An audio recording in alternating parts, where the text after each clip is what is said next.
அது அவர் என்ன சொன்னான்னு சொல்லிடலாம் சார். இடைத்தேர்தலுக்காக நான் கொலை வெறியில காத்துட்டு இருக்கேன் இருக்காரு சார். வசூல் பண்றதுக்கா? சொல்லுப்பா. இல்ல என்ன காரணமே தெரியல. கொலை வெறி எதுக்கு வரும்? அது சாதாரண வெறியில கொலை வெறியில காத்துட்டு இருக்காரு அண்ணே. சார், இடைத்தேர்தல்ல ஒரு வேட்பாளரா நின்று சட்டசபைக்குள்ள போறதுக்கு தேர்தல்னு வந்தாலே வசூல் போடுறதானமா உங்களோட வெறி?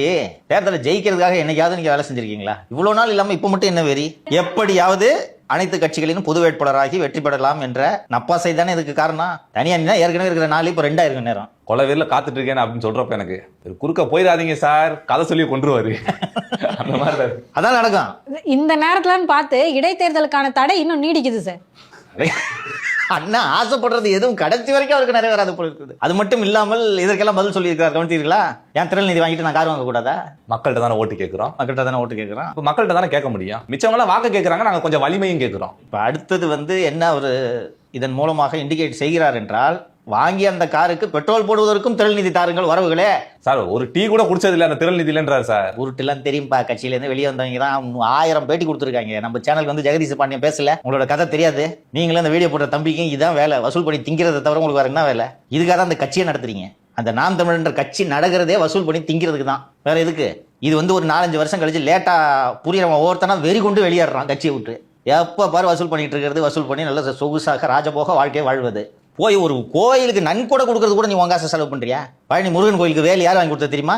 ஒட்டை எடுத்து நிறுவனம். அதான் இந்த முட்டா சார் வீடியோ. வேற என்ன உங்க வரலாறு தெரியாது? இப்படியே இயற்கை எண்ணெய் அப்படின்னு பேசுறீங்களே, மணல் கொள்ளைக்காரங்களை பத்தி ஒரு வார்த்தை பேசியிருக்காரு சீமானே. நீங்க ஓஞ்சிட்டாரு. ஒரு காலத்துல எவ்வளவு பெரிய கனிமாவள கொள்ளையர் தெரியுமா வைகுண்டராஜன்? ஒரு வார்த்தை பேசியிருப்பாரா சீமானே அதை பத்திலாம்? இன்னொன்னு வேற மனசு உடஞ்சு பேசியிருக்காரு சார். என்ன? திராவிடத்துக்கு எதிராக அரசியல் பண்ணி எல்லாம் பண்ணா, கடைசியில் நேற்று நேரம் வந்தவங்க அறுவடை பண்ணிட்டு போயிட்டாங்க. அதுக்கு என்னப்பா பண்ண முடியும்? மக்கள் நம்பிக்கை பெறணும், அவ்வளோதான். இதில் என்ன இருக்கு? போய் ஓட்டு போட்டவனை திட்டுறியே, உனக்குலாம் என்ன அருகதை இருக்கு? நான் கேட்குறேன். பைத்தியக்கார பயிலுவான்ட்டு ஜனங்களை திட்டுறாரியா? அந்த மக்கள் தான் முதலாளிகள். அந்த மக்களின் நம்பிக்கையை பெறுவதற்காக நீங்கள் வேலை செய்யுங்கள். நீங்கள் சொன்ன ஆமைக்கறி கதைகளை மக்கள் நம்பாமல் தான் 8% இருந்து 4% உங்களை குறைத்திருக்கிறார்கள். மக்களின் நம்பிக்கையை பெறும் வேலையை செய்யுங்கள். உங்க இஷ்டத்துக்கு நீங்க தினைக்கும் ஒரு பேச்சு பேசிட்டு இருப்பீங்க, மக்கள் பார்த்துட்டு தானே இருக்காங்க. என் தம்பி விஜய் அவனை துணை முதல்வர் ஆக்குவேன்றது, லாரியில் அடிப்பட்டு செத்து போயிடாதுன்றது, ஒரு நடிகனுக்கும் தலைவனுக்கும் வித்தியாசம் இல்லைன்னா நீ சினிமாலேருந்து வரல? நான் கேட்குறேன்.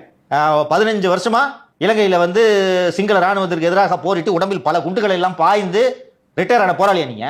அவர் அரசியலுக்கு வரேன்னு சினிமா விட்டார். நீங்க அரசியலுக்கு வந்து இன்னும் படம் நடிச்சிருக்காரு சார். மேடல் பாட்டு பாடுறது, பிளேபேக் சிங்கர்னு வேற நினைப்பு. கதை தீர்ந்து போச்சு. எப்போ போல கதை தீர்ந்தோ டக்குன்னு ஒரு பாட்டு எடுத்து விட்டுறது. மக்கள் தரவா ரிஜெக்ட் பண்ணிட்டாங்க. நீங்க எல்லாரும் எப்படி டிசைனா புழுகுறீங்க, எல்லாத்தையும் மக்கள் பார்த்துக்கிட்டு தான் இருக்காங்க. யாரோ ஒருத்தன் அவன் பைத்தியக்காரனாவே இருக்கட்டுமே, மெஜாரிட்டி சமூகம் எல்லாம் சேர்ந்து ஒருவனை தேர்ந்தெடுக்கும் போது உங்களுக்கு வேறு என்ன வழி? ஜனநாயகத்தில் இங்க வாழ்ந்துதானே ஆகணும். எதுக்கு இப்ப ஜனங்களை திட்டுறீங்க? பைத்தியக்காரனுங்க என்ன?